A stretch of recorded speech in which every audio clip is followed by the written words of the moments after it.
Good morning. Before I begin,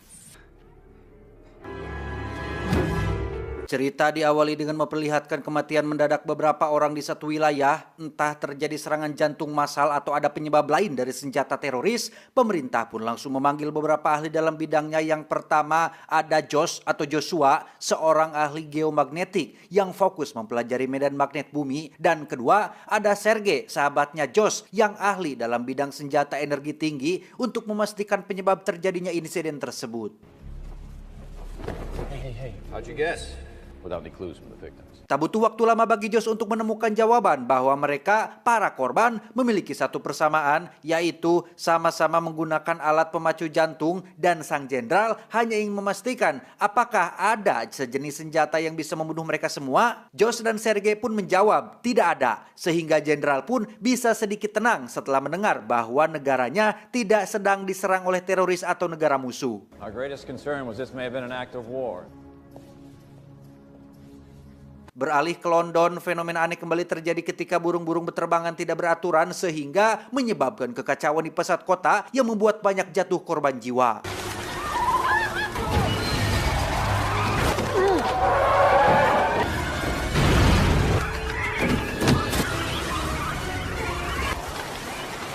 Melihat berita itu, Josh pun jadi curiga tentang adanya sesuatu yang tidak beres dengan planet bumi tempat tinggal kita ini, sehingga ia mulai mengumpulkan data selama 2 tahun terakhir yang berkaitan dengan medan elektromagnetik bumi.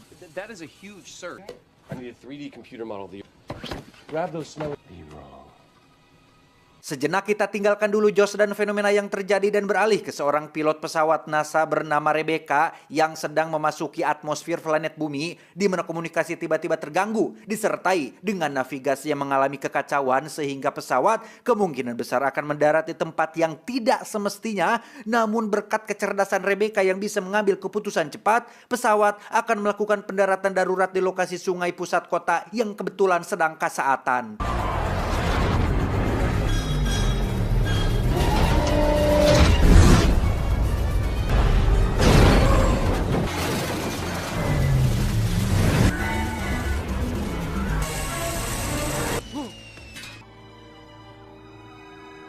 Kembali ke Josh yang sudah berhasil mendapatkan data selama 2 tahun terakhir, ia langsung menemui seorang ilmuwan terkenal bernama Dr. Jimsky yang diketahui bekerja untuk pemerintah Amerika Serikat dengan maksud untuk menunjukkan data-data yang ditemukannya yang pada intinya bumi sebentar lagi akan kiamat. Setelah memeriksa data itu dengan seksama, Dr. Jimsky akhirnya percaya sehingga tanpa buang waktu lagi, beliau langsung mengajak Joshua untuk bertemu dengan para petinggi pemerintahan untuk mempresentasikan penemuan tersebut.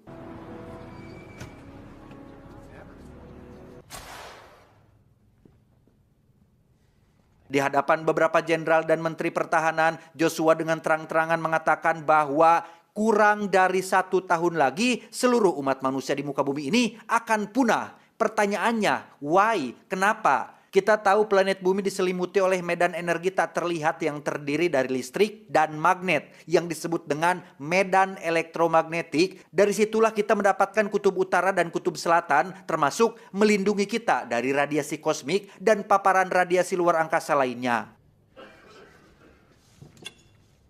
Does somebody have a can of air? Nah, masalahnya adalah sekarang medan elektromagnetik itu menjadi berantakan alias tidak beraturan diakibatkan oleh inti bumi yang mulai berhenti berputar. Inti bumi ini diibaratkan sebagai mesin penggerak yang menciptakan medan elektromagnetik. Sehingga dengan kata lain, jika inti bumi berhenti berputar, maka medan elektromagnetik tidak akan ada. Akibatnya, pesawat yang sedang terbang akan berjatuhan dari langit, peralatan elektronik akan terbakar, ratusan petir akan menyambar-nyambar, terjadi badai super besar, cahaya matahari yang semakin lama semakin terasa panas dan menyengat, dan bencana-bencana lain yang tidak pernah terbayangkan. As the EM field becomes more and more unstable, we'll start seeing isolated incidents. Untuk lebih memperjelas situasinya, Joshua dan Jimsky pun mulai memperagakannya dengan sebutir buah yang disemburkan api, dan itulah apa yang akan terjadi kepada planet bumi dalam beberapa tahun ke depan.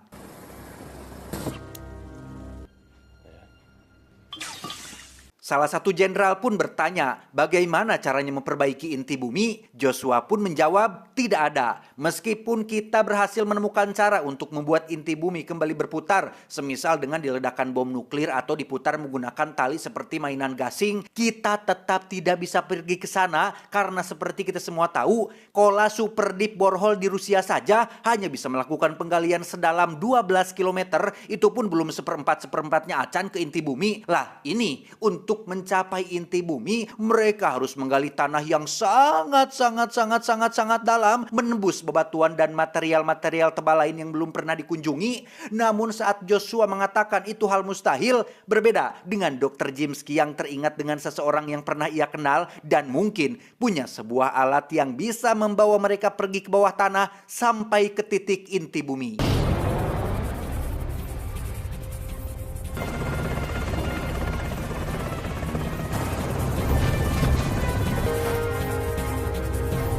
Dan inilah sosok yang dimaksud, seorang ilmuwan underrated bernama Ed yang sudah puluhan tahun mengembangkan semacam kendaraan yang dapat menembus tanah dengan cara mengkombinasikan laser berfrekuensi tinggi dengan gelombang ultrasonik hingga terciptalah sebuah perangkat besar yang langsung didemonstrasikan saat itu juga. You can put your helmets on now.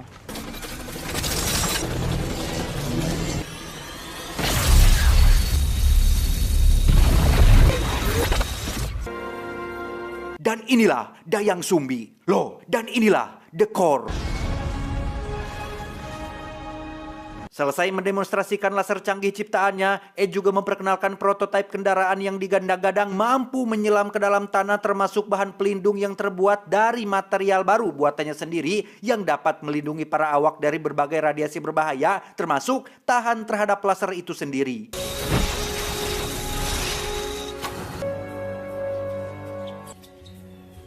Saat ditanya tentang kapan kendaraannya siap digunakan, Ed pun menjawab mungkin sekitar 10 atau 20 tahun lagi karena rupanya Ed terhambat oleh sumber daya manusia termasuk biaya pembuatannya yang apabila mereka ingin kendaraan ini selesai dalam 3 bulan maka setidaknya harus ada uang sekitar 15 triliun rupiah untuk kendaraan ini bisa langsung digunakan. $50 billion. Will you take a check? Satu masalah sudah selesai, kini mereka sedang mengincar seorang hacker atau peretas paling buron di dunia yang bernama Red alias si tikus yang sempat mengelak dari tuduhan yang karena Dr. Jimsky sempat meragukan kemampuannya, Red pun langsung mendemonstrasikan bagaimana caranya sebuah ponsel bisa menelepon tanpa harus beli pulsa seumur hidup yang hal itu langsung membuat mereka semua percaya dengan kemampuan hacker satu ini. Red pun diberitahu tentang kondisi kritis planet bumi saat ini, di mana ia akan ditugaskan untuk meretas seluruh alat komunikasi di muka bumi agar informasi atau kabar mengenai kiamat yang sebentar lagi akan terjadi tidak tersebar kemana-mana dan mencegah timbulnya kepanikan massal. Of xenotapes and hot pockets. Sounds fair. 2 hari kemudian, tempat Ed kini berubah menjadi fasilitas pemerintah yang bertujuan untuk mencegah kiamat, di mana Rebecca dan satu rekan pilotnya pun resmi bergabung dalam misi menyelamatkan umat manusia ini.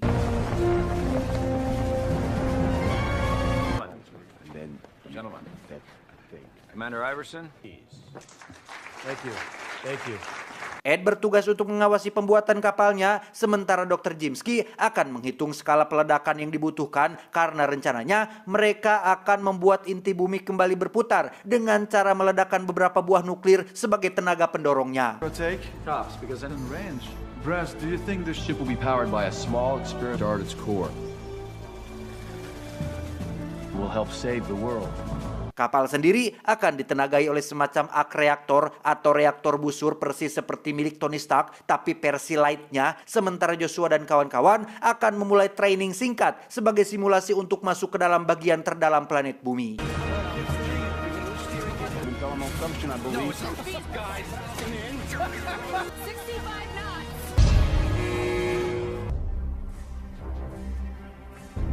Bersamaan dengan itu, kita akan dibawa ke Roma, Italia ketika bencana yang ditakutkan akhirnya terjadi seperti langit yang tiba-tiba mendung dan barang elektronik mulai terbakar hingga kemunculan ratusan petir yang menyebabkan ledakan besar di beberapa titik pusat kota.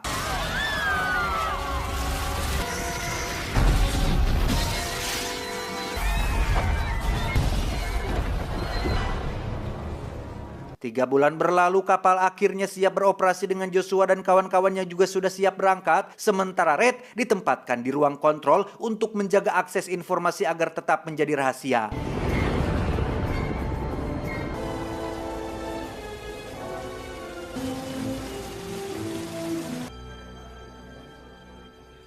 Berlokasi di tengah laut, lebih tepatnya di Palung Mariana yang menjadi palung terdalam diketahui manusia, mereka terlihat sudah siap berangkat dengan wajah masing-masing yang terlihat tegang. Dan saatnya hitungan mundur dimulai, mereka pun semakin dibuat deg-degan dan... 1, launch.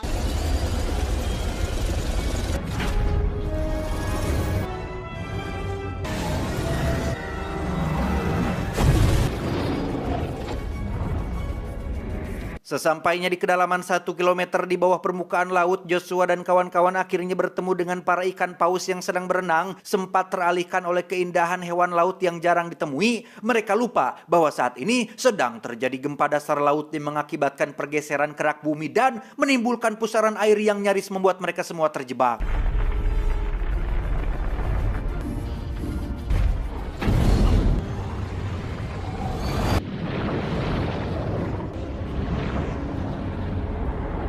Lepas dari pusaran, Ed tidak langsung menyalakan lasernya, tetapi menunggu waktu yang pas agar tidak terjadi tabrakan, dan inilah yang terjadi.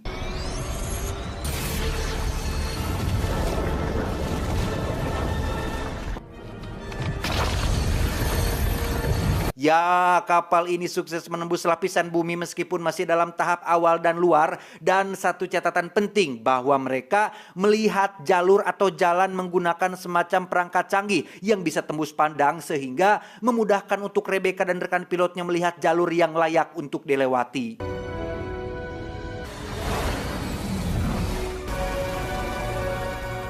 12 jam setelah peluncuran, kini mereka semua berada di kedalaman 1000 km di bawah tanah, di mana masalah pun mulai timbul tatkala mereka memasuki lapisan bumi yang sulit diidentifikasi karena layar hanya menampilkan bercak-bercak yang tidak terlalu jelas, sampai akhirnya Josh mulai menyadari jika mereka sebentar lagi akan memasuki ruang kosong alias hampa, yang dengan kata lain kapal akan jatuh bebas tidak beraturan. We're taught the computer how to read empty space. I never taught Virgil how to fly.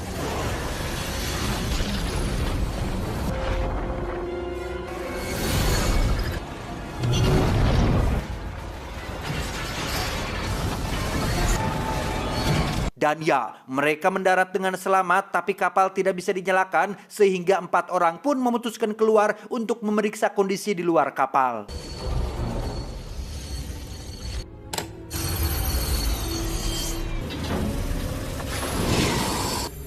Giant crystal. Ternyata bagian depan kapal tersangkut oleh semacam batu kristal besar yang alangkah terkejutnya mereka semua saat baru menyadari jika saat ini mereka sedang berada di lapisan bumi yang dipenuhi oleh banyak sekali kristal yang tak terhitung jumlahnya. Saat mereka sedang memotong kristal itulah, bagian atas tempat ini pun bocor akibat bekas lubang yang kapal mereka buat, yang berarti mereka harus secepatnya memotong kristal tersebut yang menyangkut sebelum lahar panas menenggelamkan mereka semua.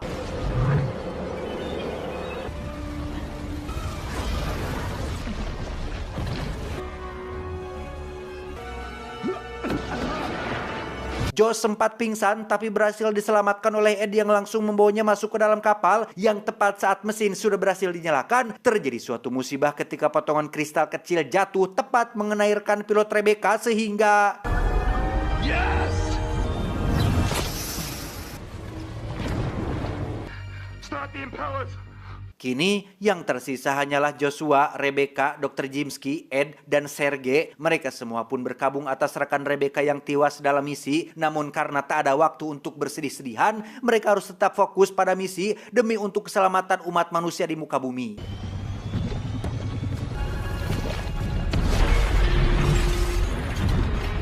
Dua hari berlalu, mereka sudah berada di kedalaman yang entah berapa kilometer dari permukaan bumi, dan apakah mereka akan bertemu dengan Kong atau Godzilla? Entahlah. Yang pasti saat ini kapal sedang akan melewati bongkahan batu berukuran besar yang setelah Dr. James telaah, ternyata itu adalah batuan berlian yang kita tahu merupakan material alami yang sangat keras dan kuat dan berpotensi merobek kapal mereka.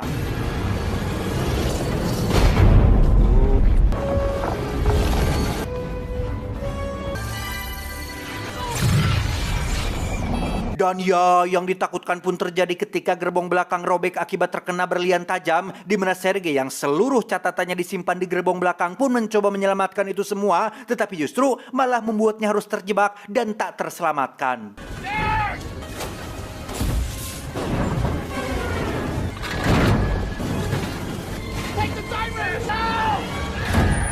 Josh sempat berteriak kepada Rebecca agar membuka pintunya secara manual, tapi ia terlalu takut mengambil resiko akan kegagalan misi ini, sehingga Josh harus pasrah tatkala melihat Sergei, sahabat dekatnya dari zaman SMA, harus tewas terjepit akibat terkena tekanan super kuat yang ada di bawah tanah ini. Stay with me here. Serge! Serge!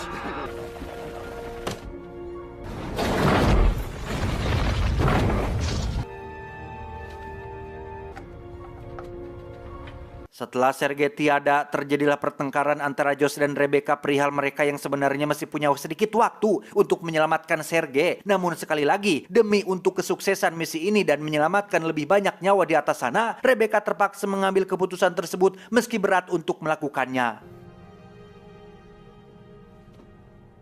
Sedikit drama membuat orang-orang yang ada di pusat kontrol merasa sedih dan berduka, tidak terkecuali Red yang terus mengamati perjalanan ini meski hanya bisa sekedar berdoa dan duduk di depan komputernya. 35 jam setelah peluncuran, mereka sudah berada sekitar 3.000 km di bawah permukaan dan akhirnya sukses melewati mantel bumi yang sangat tebal. Namun masalahnya adalah ukuran inti bumi ternyata tidak sebesar yang mereka duga, yang pada intinya bom nuklir yang mereka bawa tidak akan cukup untuk membuat inti bumi kembali berputar.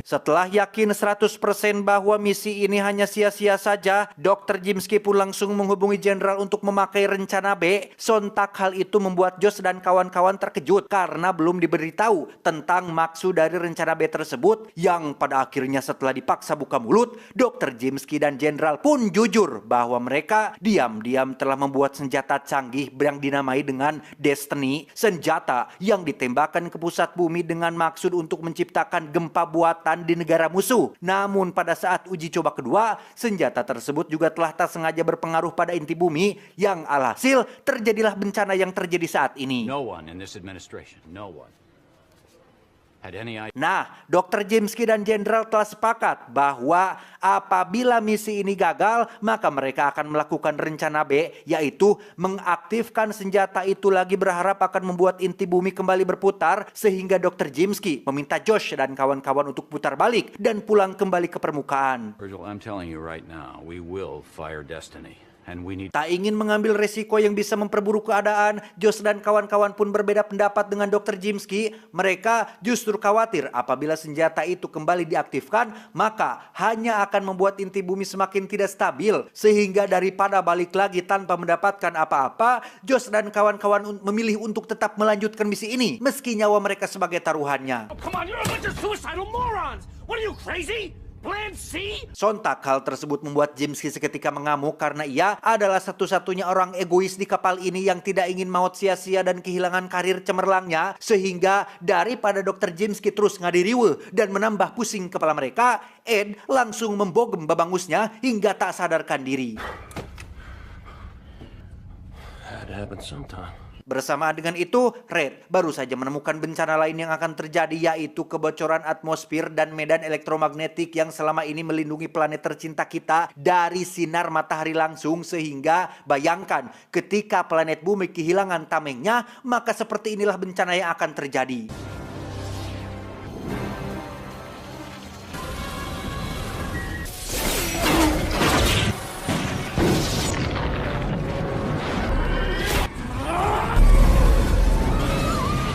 Ya, sinar matahari langsung telah menyebabkan jembatan Golden Gate runtuh, sehingga Jenderal dengan cepat menghubungi anak buahnya untuk mulai mengaktifkan senjata Destiny yang rupanya berlokasi di salah satu wilayah di Alaska.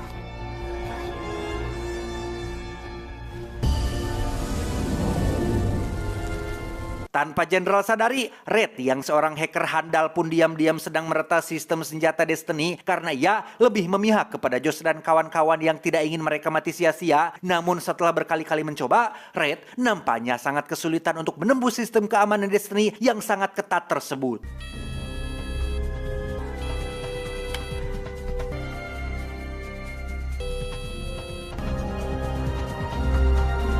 Kembali ke kapal, Jimski akhirnya bangun dari pingsannya dan berjanji tidak akan mengacau lagi. Bahkan ia memiliki sebuah ide untuk membuat misi ini tetap berhasil, yaitu meledakkan satu persatu bomnya, tunggu sampai ledakannya berhenti, kemudian ledakan lagi, dan lagi. Yang alhasil, teori dari Jimski pun sukses secara simulasi. And another, and another, and another. Fluid Dynamics 101. The whole bigger than some of the parts, then we'll have... Karena rencana berubah, maka timbul masalah baru ketika bom tersebut harus diledakkan secara manual dan satu persatu. Artinya harus ada satu orang yang berkorban dalam rencana ini, sehingga Ed menggunakan sebuah kabel untuk mengundi siapa yang akan tinggal dan berkorban di kapal ini.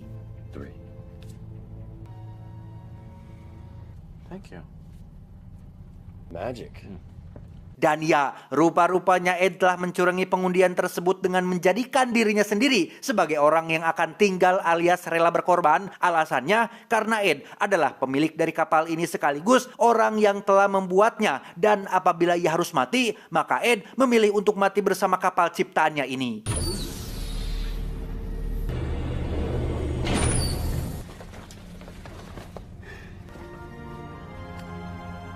Menggunakan baju pelindung khusus, Ed pun mulai memasuki gerbong belakang yang menjadi tempat disimpannya bom-bom tersebut. Namun yang tak mereka duga adalah gerbongnya berada dalam suhu yang teramat sangat panas, sehingga Ed dengan seluruh tenaga yang dimiliki pun berusaha untuk mengaktifkan satu bomnya dan berhasil melakukan tugasnya dengan baik.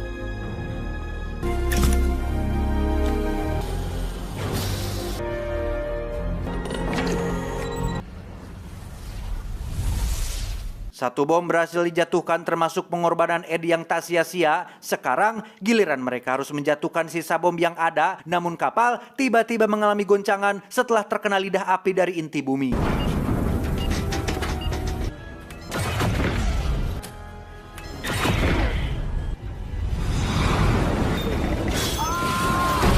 Dan ya, Josh pun terjepit satu bom dengan Jimski yang mencoba mengangkatnya. Namun alih-alih menolong, justru malah Jimski lah yang sekarang kakinya terjepit setelah kapal mengalami goncangan kedua. Sedangkan waktu hanya tersisa 10 detik lagi sebelum gerbongnya dilepaskan. Sehingga Jimski yang di awal sempat egois pun kini menjadi bijaksana dengan menyuruh Joshua untuk pergi meninggalkannya.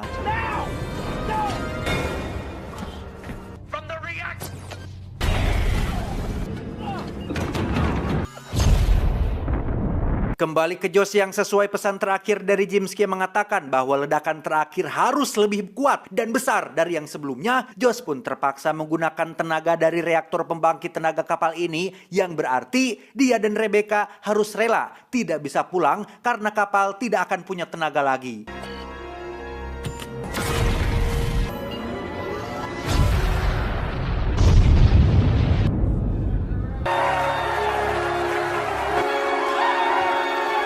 Setelah bom terakhir meledak dan inti bumi berhasil stabil lagi alias mission completed, Josh dan Rebecca pun harus terombang-ambing di dekat inti bumi tanpa bisa melakukan apa-apa. Sampai Josh teringat dengan material kapal ini yang terbuat dari bahan khusus yang dapat menyerap energi. Mereka pun terfikir sebuah ide untuk menjadikan panas inti bumi sebagai sumber energi. Layaknya handphone yang dicas, kapal ini diibaratkan sebagai iPhone 17 Pro Max-nya, dan panas inti bumi adalah sumber listriknya. Dan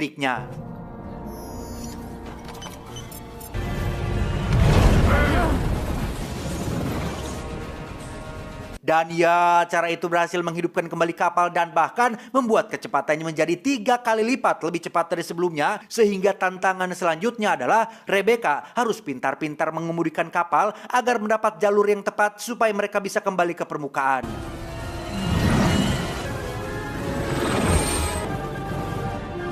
4 jam kemudian kapal akhirnya berhasil mencapai dasar laut di sekitaran Laut Hawaii. Namun karena kapal sudah benar-benar kehabisan daya, tak ada yang bisa Josh dan Rebecca lakukan kecuali menunggu bantuan datang.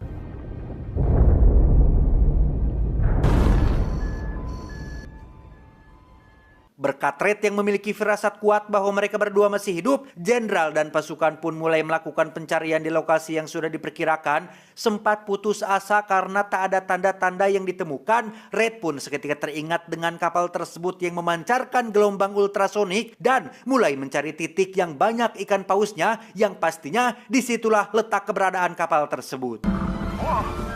Okay, balls in the water.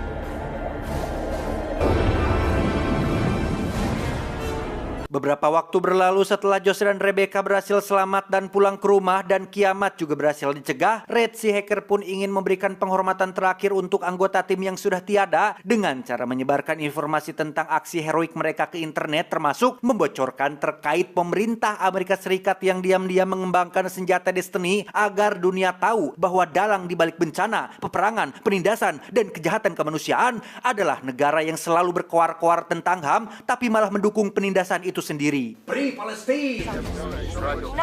Destiny, meet world. Tamat, ending yang cukup memuaskan. Pesan yang bisa kita ambil dari film ini adalah berbicara sok bijak, padahal apa yang dilakukannya tidak lebih baik dari orang yang dinasehati, itu hanyalah sebuah kemunafikan. Kok kayak nyindir diri sendiri ya? Loh, saya John mewakili jajaran direksi yang bertugas mengucapkan terima kasih dan jangan lupa nonton langsung filmnya agar mendapatkan pengalaman nonton yang lebih baik. Adios, salam pengangguran Indonesia.